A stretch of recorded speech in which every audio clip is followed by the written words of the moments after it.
if we do. But, there's power in books. Otherwise, we're just subject to what are the nearly arbitrary circumstances of life. Where did you get born? Right. Who were your parents? What community do you live in? Which church did they send you to? But a reader curates their own mind by choosing the influences that they will put into their head. And I am not a magical thinker, but I have a somewhat evangelical relationship with reading because I don't know myself without the books I read. But when I look at the books I read, many of them are by people who died before my birth and foreigners who didn't speak English. And so here I am dumping information from dead people and foreigners into my mind. I think this is terrific. Wow. And so I also figure that a sound belief won't be damaged by a contrary belief.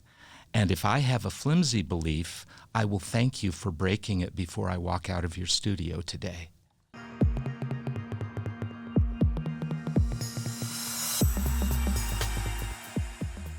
It's Motivational Monday, and welcome to Conversations with me, David Ibarra, and today we have a very special guest, Tony Weller, from Weller Bookworks, new, used, and rare books. Welcome, Tony. Thank you, David. Let's get in right away and talk about the business, the store. What motivates you to be into books and literature?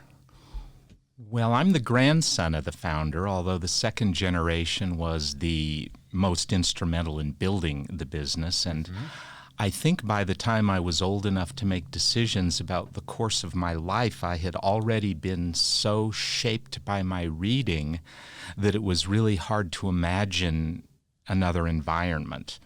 I also, reading lifts your ideals and grows your hopes. And as your hopes grow, the world risks becoming increasingly disappointing. And so I was rather alienated in my college years and doing a little bit of analysis of how I could become so alienated. I realized that I had had the good fortune of knowing adults who were well informed about issues, who were comfortable with diversity, absent of bigotry, who were very creative, who knew how to think for themselves. And I thought they were normal people. And I would gradually discover that many adults did not have those qualities. Well, Tony, I'm going to jump in. I do a lot of seminars on how is it success occurs. What you've just articulated is what research has told us only 3% of our society possesses. Only 3%. And that is the discovery of developing their own truths, their own thoughts. Yes, and this explains the slow evolution of our cultures. Because if we are not developing our own thoughts, the question must be asked, whence comes the thoughts that we claim to own? Well, and I worry about deferential beliefs. I feel like we must own our beliefs, and if we haven't made full sense of them, that now we're susceptible to manipulation by someone else. Accuracy of thought cannot be achieved unless you're questioning the things that are being brought to you. Today we have things like Facebook and Instagram. I mean, so many places to get information. Is it true? We're finding out a lot of it simply isn't. And this is one reason, even though I had a rather casual Mormon rearing, that later in life I found myself settling most comfortably with Zen Buddhists because they seem to have the most fluid relationship with not knowing. I appreciated, at the ward, they seem to have an answer for everything. Right. And, if you were to ask a Zen Buddhist, what's the meaning of life, they might say, "Oh, you silly comedian, wash your dishes." Okay. The idea I think here is that we're capable of asking Right. questions that can't be answered. Right. And I think it's rather arrogant to invent answers for the unknowable. Right. Right. Well, let's shift a minute and go to you grew up in books. I did. Tell us just a brief little history about the Weller bookstores. I believe it had a different name in its It beginning. did, yeah. And just share that. We'll make it fast here. It's a 95-year history. My grandfather, Mormon convert, German immigrant, opened Zion's Bookstore 1929? right at the cusp of the Depression, and sold really almost exclusively LDS books for a decade in that location, and then a second and finally a third. They brought in non-LDS things that were comfortable for the Latter-day Saint community. At the end of World War II, my grandfather was farming and decided one of his sons ought to run the bookstore. First son said no thank you, and so he made the second son do it, and that was my dad, Sam. Right. He didn't exactly want to, but it grew on him, and by the end of the 40s, he was very comfortable being the bookman in town. He met my mother in the late 40s. She added qualities he was lacking to the business. He was charismatic, a hard worker, really good with books. My mother was better organized. She did finance better. She invented the inventory system. And together they brought the skills that it really took to make a successful business. Now, that's when it became Sam Weller? No, it was still Zion's Okay. Bookstore. But my dad's personality was so winning and big that people just started calling it Sam's.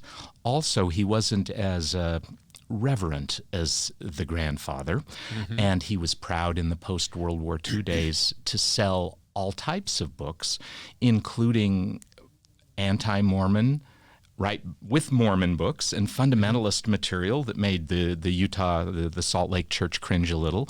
But he also had banned books by Henry Miller and D.H. Lawrence that his military buddies were bringing over from Europe that he would sell you if he trusted you and you asked. And so he, I think, really embraced the credo of the bookseller, that is, that it is the citizen's right to choose their books, that there should not be an organization Right. who chooses for you. So in other words, he trusted mankind's discovery of their own thoughts. He and did, developing yes. their own He was beliefs. fiercely independent, which is why he would never be a totally obedient Latter-day Saint. By the 70s, his name was so big in the book community that they put it on the front of the business, and it became Sam Weller's Zion Bookstore. By the 80s, I discovered that non-Mormons were avoiding us because of the culture divide that LDS, non-LDS represented in the community, and I suggested that we didn't want to forego the non-LDS market because of this definition that no longer felt quite represented us accurately, and said, let's just become Sam Weller's Books, and my parents agreed to that. And it did help with the non-Mormon populations to not mark us as a strictly LDS outfit. And now there's Deseret Books, which some and they've people been around. got in confusion with Zion's Books. Right, and they've been around for a long time, but Right. that is the church-owned store. When we moved to Trolley Square in 2011, we decided to change the name to Weller Bookworks. And I am proud of my heritage. I would not be who I am if not for that previous heritage. However, sometimes heritage is it's a questionable thing. While it's valuable, it can also feel like luggage without wheels. And sometimes an old organization is blamed for its evolution. If you change the menu a little, the old timers complain. And we thought when moving that we had entered the digital era. It was radically different, that the store had evolved so much. We wanted to change the name but keep the Weller name in it, to say, yes, it's part of the heritage, but it's not the same entity we used to be. We are evolving with the culture, and that is survival. You know, Right. you've got to evolve with the culture, or you Right. don't survive. And so we're very happy, and I wanted to get my father's name, no disrespect, Dad, take it out, because as time went on, fewer and fewer people remembered the charismatic Sam Weller. And truthfully, not that many people remember that Sam and Tony Weller are characters in Charles Dickens' Pickwick Papers, which is an incidentally literary connection that we always enjoyed, but not that many people notice it. So we thought, let's just be Weller Bookworks. Now, prior to moving to Trolley Square, how long had you been on Main Street? That was the longest enduring location, 50 years. I remember the discussion of leaving, that many people, that is an institution. It was hell. It is, yes.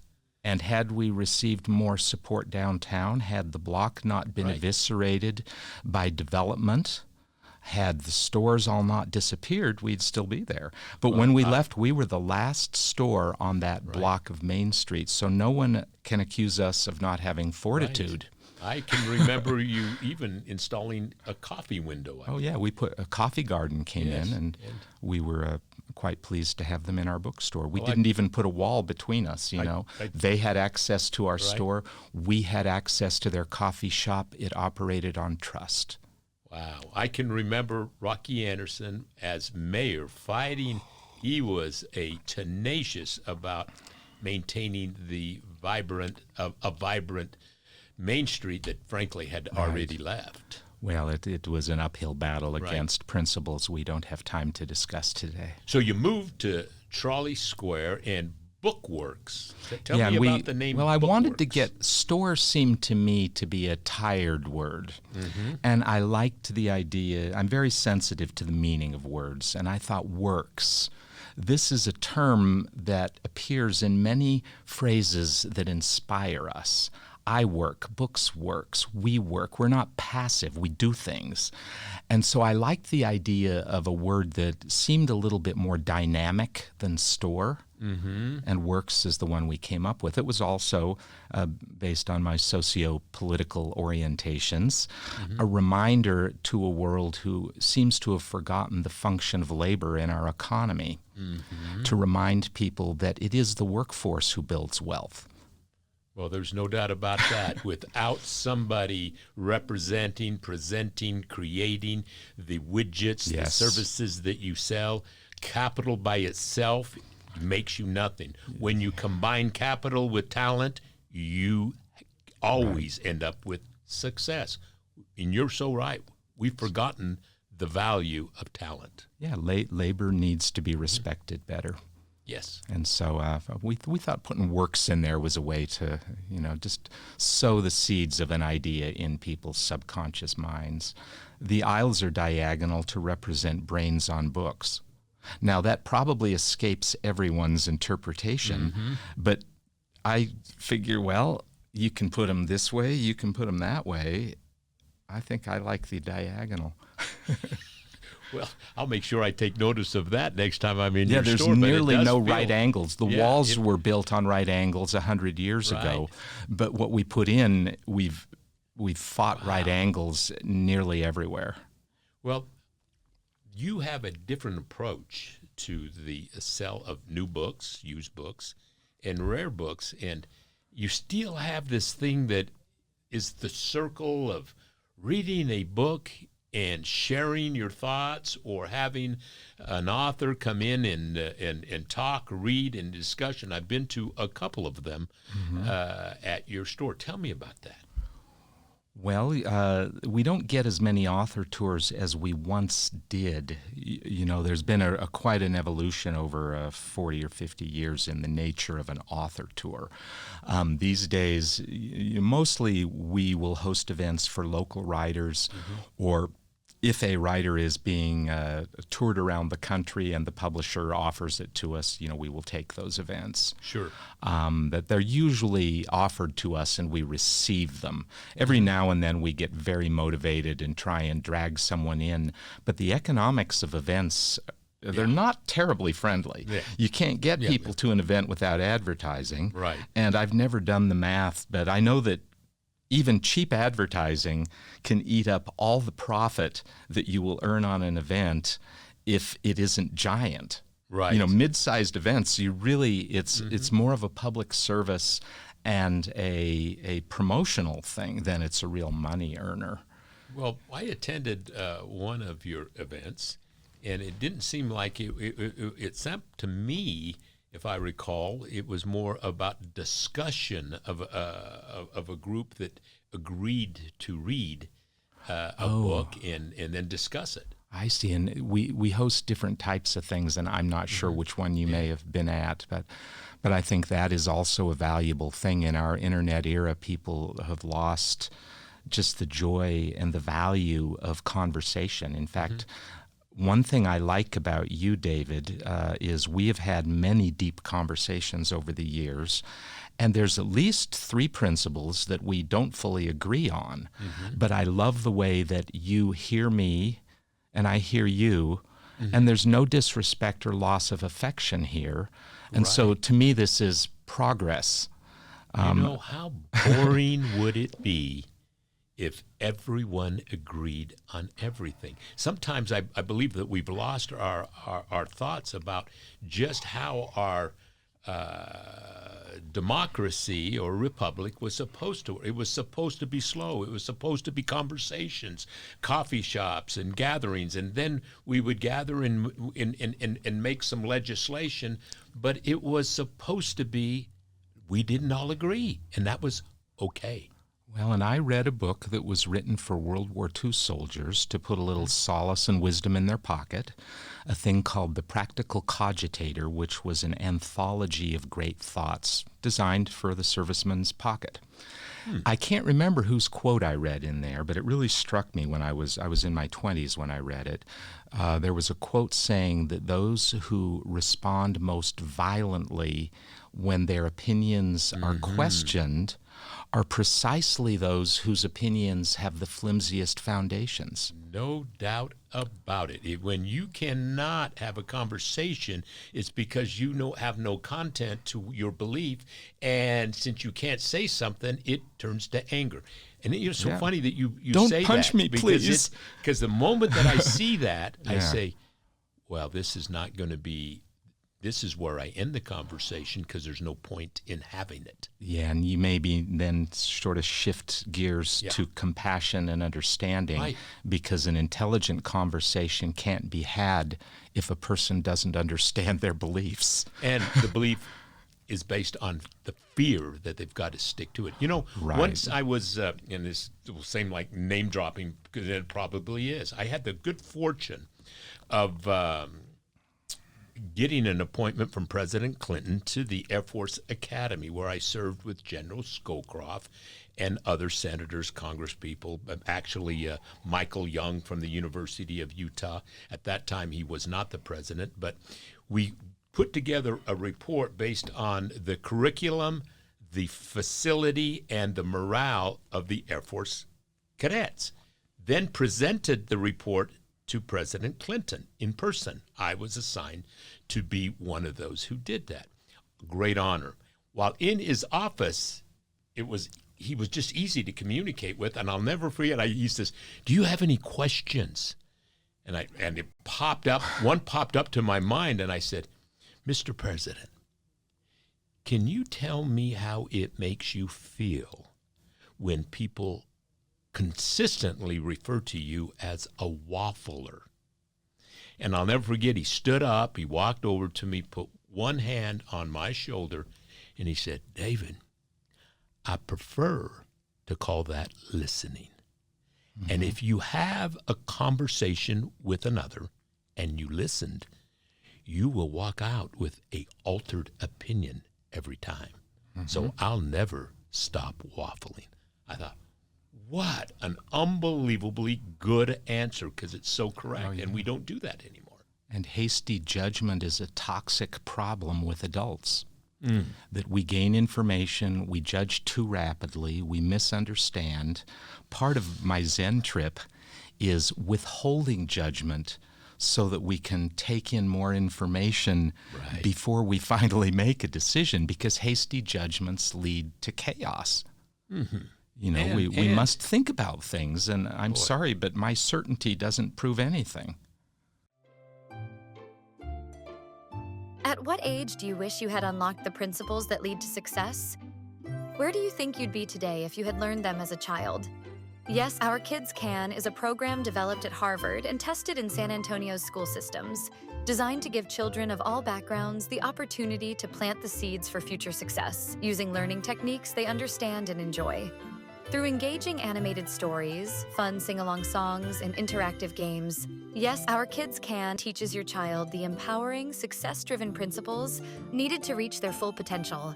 Don't miss this opportunity to give your children the future they deserve. Yes, Our Kids Can is available now on the Apple App Store and Google Play.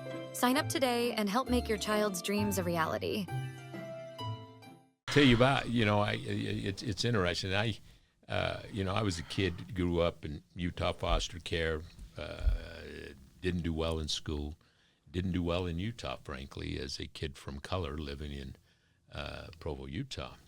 But I tell you what, the people that helped me all had something in common that kept me from having an opinion against a certain people. And that was they were all white and they all cared for. One of them changed my life while I was a dishwasher, thinking it was the most insignificant job I would have.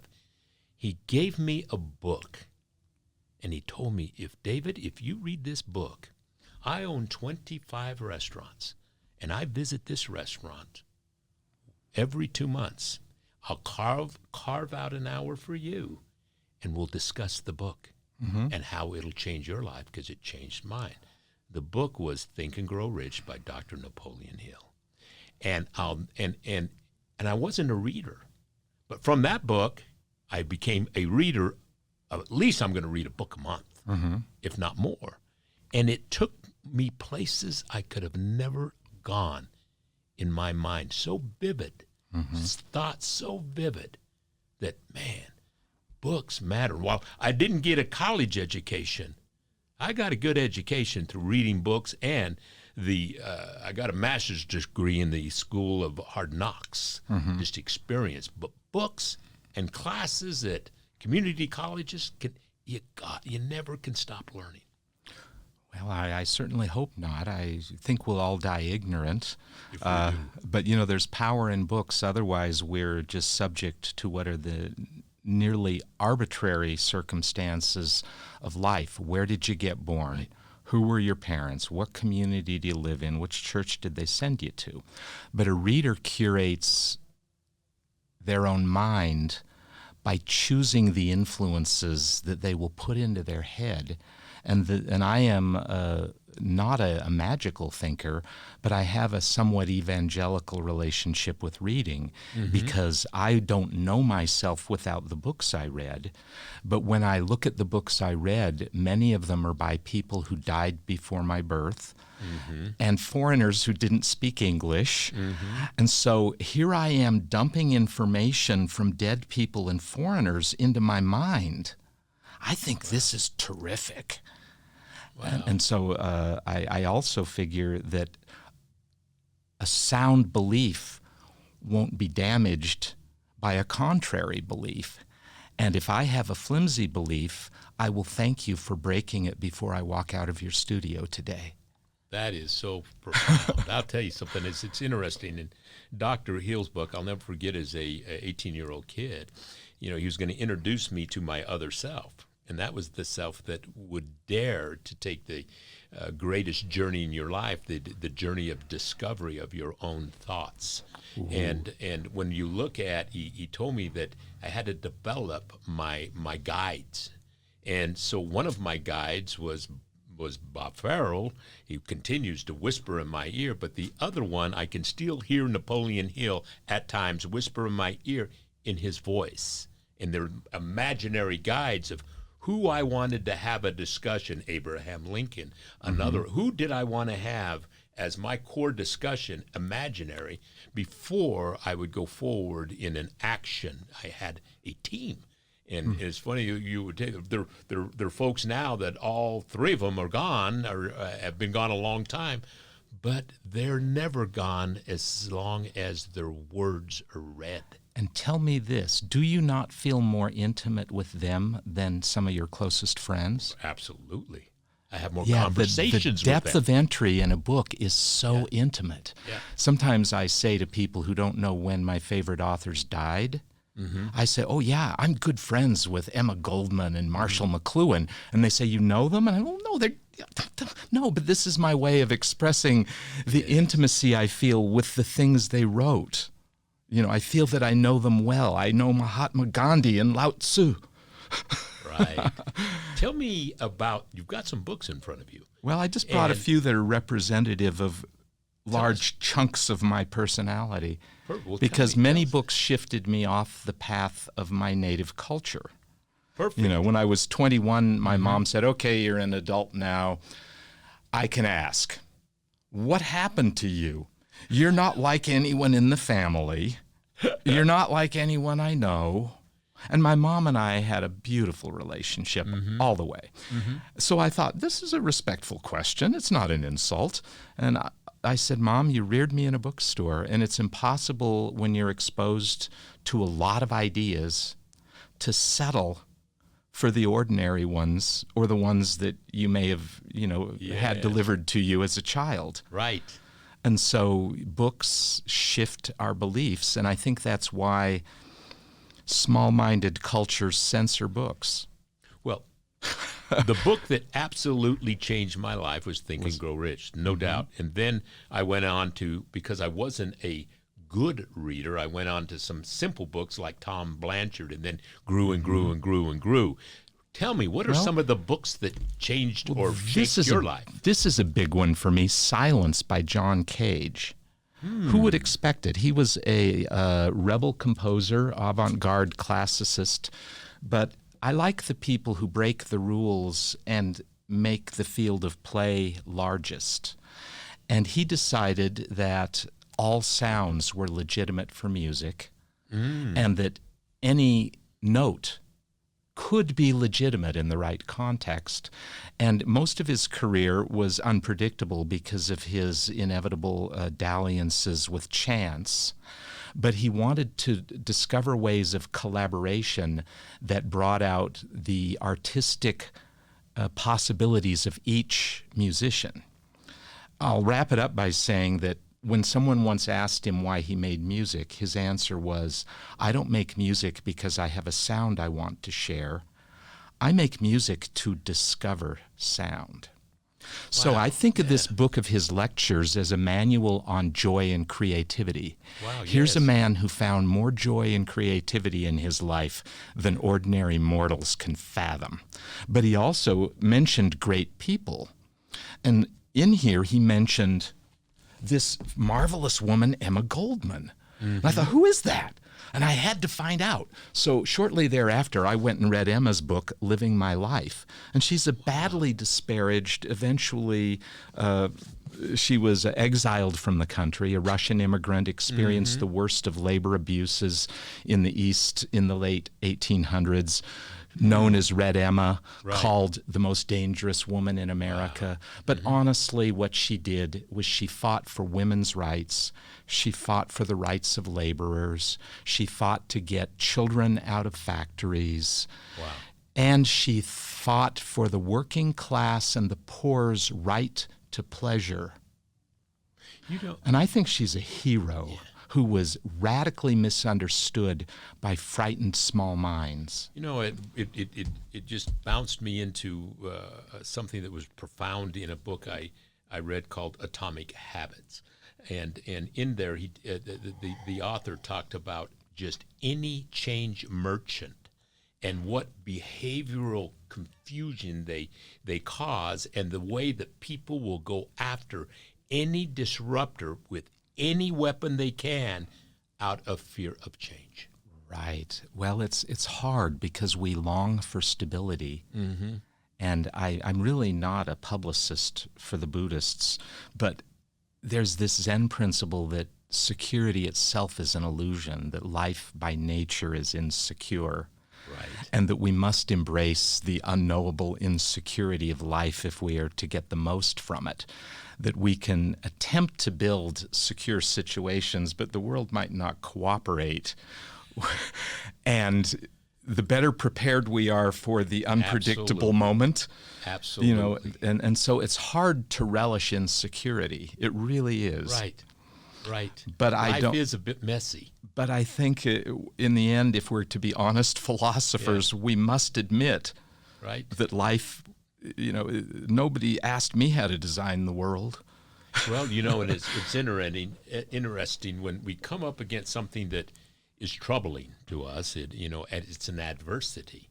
When we look to embrace it, because it's only going through it that we gain knowledge. And knowledge is the only compensation that no one can take away from you. Well, and I heard someone say that everyone makes mistakes, and fools mourn their mistakes, and wise people learn from them. Right. Same mistake, but somehow you got more out of it than I did. So true. You got a couple of other books there. Is any of those play? Well, this was my introduction to Zen when a wise friend noticed I was stressed out for ego-based problems. Now I own some 300 books on either Zen-oriented Buddhism, Mahayana, or Taoism. But this is where it started for me. This was when my eyes first opened to this new way, or this other way of thinking, and I refuse to keep it in the religion category. I keep it with gravity. It's a discovery, it's not an invention. Right. And so that book means a lot to me, Alan Watts, who has a beautiful way of interpreting Asian thought for Western people. I brought How to Change Your Mind, because I think the new psychedelic science that ties into neuroscience is very interesting. Huge strides are being made using psychedelics in therapy for people with terminal health problems, PTSD, alcoholism, insomnia, or just the betterment of well people. Because in a way, I've often thought that the psychedelics, I read a lot of these books throughout my life, are almost like a chemical induction of the removal of the ego. I think the ego is a fallacious invention. And I would, in fact, let me ask you about your ego, David. I want to find the original David. Can we do this? It'll only take a second. Maybe it'll take longer, and we might dead end. Great. But can you describe a facet of yourself that has no influence from the environment in which you lived, your education, or your life learning, because those are derived from the environment around you? So I'm trying to get to the seminal David that occurs without his learning or his experience. What's left there? Well, I think I would best answer that is that I came into a thought setting that shaped who I was. I spent my adult life trying to rid myself of it to find my true self. And you're a Buddhist also. So I will tell you, people ask me, said, well, when do you think that you achieved that? And I said, well, in my 50s, and I hope it won't take you as long. When you've achieved it, when you feel harmony, even in a discussion that in the past would cause stress and anxiety, that you feel harmony because you're just listening. I cannot be infected with somebody's thought virus unless I allow it. And I don't need to allow it. That's when you become your true self. You're in control of your own thought. And so, that makes sense to me. And this is the way that I say the ego is maybe not there, but possibly the sum of our experiences, which we call our own, because we were there for those. Yeah. But in the end, that is just the sum of the things that happened to you since your birth.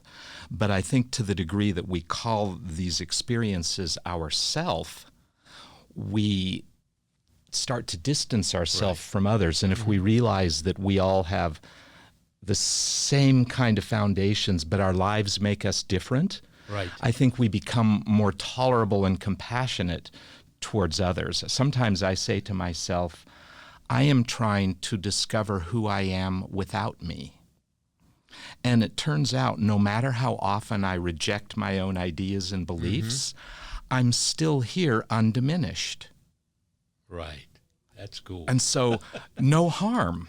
Well, tell me. Yet I love more freely, and I'm less self-conscious. So you are in the right place with your daily. You don't work. Well, I work. You enjoy what you do.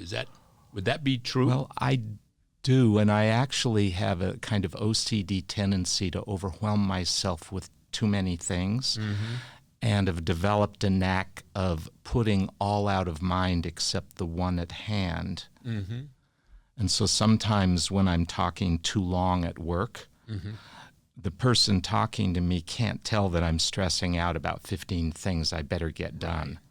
Got it. But Tell me I don't believe in tell- multitasking. Yeah. Well, I think it's juggling. you should be present, that's for sure. Yeah. And if you're multitasking in your mind, you're not present with the conversation that is happening, no doubt about it. And I tell folks all the time and remind myself, there is no such thing as balance. It's choosing how long you will be out of balance in any of the roles of your life. And don't be out of balance longer than a couple of weeks. And you'll live just fine. But what do you want people to tell folks about the Weller's book? Weller Bookworks, yes. Well, and what you do and why they should come. well, that we would love to assist you in nurturing your soul and your mind. That if you've quit reading books after professors quit assigning them to you, I like to come in the side door and say, did you also quit eating vegetables? Because I think books are as crucial to the health of the mind as eating well and exercise is to the body. And I don't know at which juncture of your life you're supposed to have all your ideas in perfect order. As far as I can tell, life's too short to get enough information. And so I would adopt good reading habits, read daily. And one of the most powerful suggestions I have for a person who might be hoping to read a little better tomorrow is identify 2 people in your life who inspire you, maybe 3, number doesn't matter, and ask them the most influential books in their life. The question itself will be a compliment, which will deepen your relationship with this person you admire, and then you read the book and bring yourself closer to the mind of this person who got your attention. Right. Powerful stuff. I mean, you can pick bad books and they're still good for your brain, but take recommendations from people you admire. And I'll tell you something is that what I have found, there's 2 ways, and the one is to listen to a book or to read a book. I simply have learned to prefer my own voice because there I can stop and think and go. And I would suggest for folks, don't stop reading. No, and your mind can wander when you're listening, but it's very hard for your mind to wander when you're talking. And so if your mind is wandering while you're reading, start reading out loud. It'll focus it'll focus that brain that's worried about the bills you have to pay or the weeds you have to pull. Well, we're coming to the conclusion, and in the conclusion, I want to give you a copy of my book, and it's Live Ready, Beyond Think and Grow Rich. And thank you, Tony, for being a David. guest. Appreciate it. All right.